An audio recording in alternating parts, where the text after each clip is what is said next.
And the story that I'm going to read was written by a fellow whom I went to junior high school with, and we graduated together. He's a dear friend of mine. He's deceased now. So I'm going to read this story. It's called Junkie Joe Had Some Money. Junkie Joe had some money.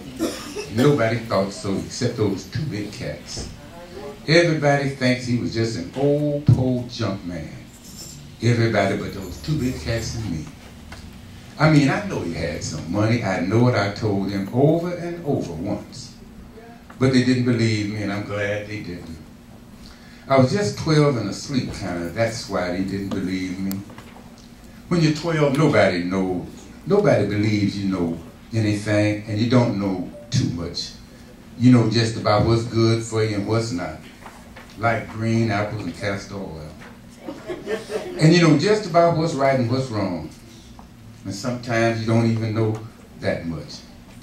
And sometimes, even when you know better, you just go along with the rest. I mean, like the rest of the time when the guys used to run after old Junkie Joe and holler, "Old Junkie Joe, ain't got no show, ain't got no dough. Old Junkie Joe, he ain't got no place to go. He sleeps in a barn on a dirty old floor." I used to run and holler that too. I mean, I used to go by the barn where old Mr. Junkie Joe lived at. And I took a shortcut to my house, and I knew that it was real clean on the inside, and I knew he had a bed, and I knew he was a nice old junk man if you just leave him alone. But I used to run and holler that anyway because the rest of the boys did. And like he would chase you with sticks and things if you followed him hollering that. And that was something to do besides watching the big dudes play ball or something. So the guys used to run after him, and me too. Even though I knew better. Like I said, when you're 12, you usually go along with the bunch. Only there wasn't no bunch that time. I don't know how it happened. I don't remember that part too good. But that time I was by myself, and it was winter time and snowing, so there wasn't even no big studs on the street for me to watch. It was getting dark and cold and about dinner time, so I started home. I took that shortcut I told you about before through the alleys. And when I got close to Junkie Joe's barn, I saw that it was on fire. I mean, I saw the little window all bright, orangey, and the long, funny moving shadows behind it. And I don't know, I just knew it was fire on the inside. I ran and I hollered, "Hey, Mr. Junkie Joe! Hey, Mr. Junkie Joe!" I remember that part good, running and hollering that.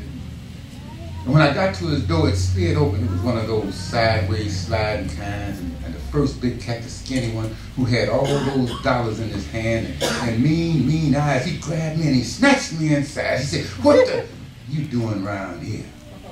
He said, holding my neck too tight, his eyes real mad. "I saw the fire, I saw the fire," I tried to tell him.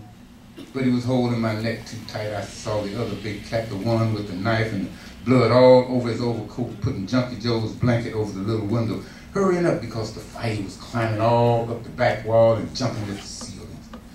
"What the did you have to bring your little self in here for?" The big skinny cat with the mean eyes, he squeezed my neck so tight I couldn't cry. He pulled me and I bumped hard against his pockets.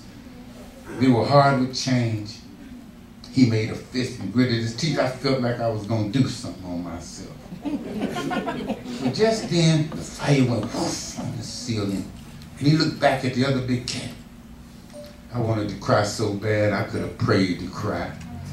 He was holding my neck up, and I saw the fire moving wild on the ceiling, and it was like I was dreaming about hell.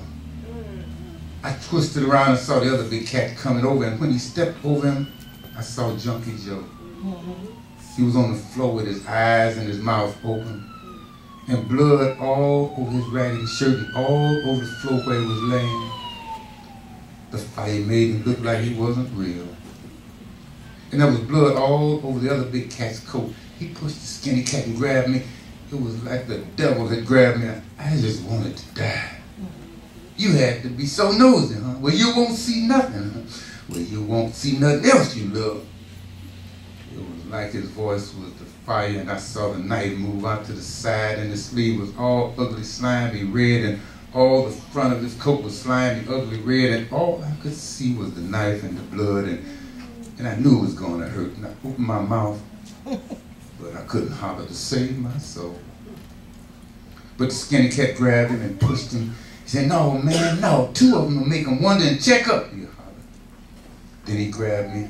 "You know what'll happen if you tell anybody? Anybody, your mama, anybody. We'll cut you up and burn you. You understand?" He bumped me against the door. My mouth was open, but I couldn't say nothing. He had the meanest eyes in the world. I just shook my head and tried to cry.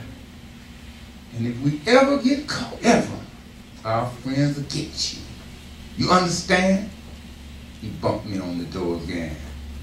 "No, man, we gotta do him too now." The other big cat pushed him and pulled me up against the sticky wet blood that was on my face, and the fire was hotter than hell. I wanted to just close my eyes and throw up. "No, he knows what happened if he tells just one word to anybody, don't you?"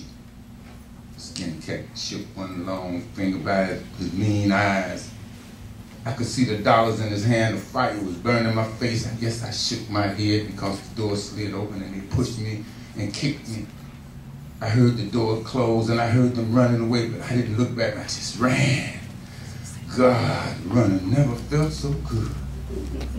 And when I got between the houses, I stopped and I washed the blood off my face with snow.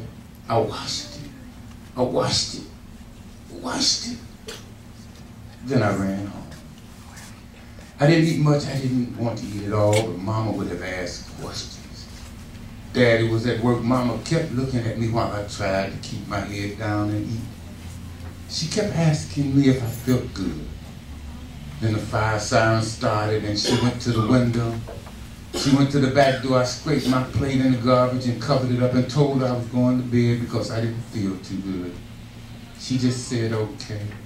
Because she was looking for the fire, I washed up quick and got in bed. I closed my eyes and covered my ears, but I could still see the blood all over his raggedy shirt and his eyes and his mouth wide open. And I could still hear the siren screaming and hollering like somebody getting stabbed. I didn't eat much breakfast the next day either. Mama was telling Dad all about poor old Junkie Joe getting burned up in the fire. I just ate a little and ran to school. I ran home from school too. Then I couldn't be still. I ran back out. I ran all day, all around. I ran whenever I saw my bunch because I knew they would be talking about the fire. And I ran whenever I saw some big cats. I didn't eat much that night either. And I didn't eat much the next day either. I just ran to school and back and out again and all around. I didn't eat much for a long time. I ran all the time for a long time, all day, every day, in and out, all around, everywhere I could think of. Mama said she was worried about me because I was so fidgety, but Dad said I was just growing and told me to be still sometimes. But I couldn't be still. I just ran, and then I'd slow down and walk because I didn't want people to think I was running from them, but I'd be running again before I knew it. I was running from school one day and I fell down and couldn't get up. The doctors at the hospital told Mama and Dad that I had pneumonia. For a long time, I couldn't say nothing at all. When I started getting a little better, I told them over and over, Junkie Joe had some money. But I was a sweet kind and they didn't believe me. I'm glad they didn't believe me because I'm 14 now and those two big cats still look at me funny, like, quiet like when they see me. And I keep asking my folks to move, and they keep saying that they don't have enough money for a house yet. I just turn away from them when they say that because I don't care about money and a house. I just want to move away from here. Right now. Junkie Joe had some money and a house. And you see what happened to him? I can't even sleep sometimes because he had some money, and those two big cats knew it. Junkie Joe.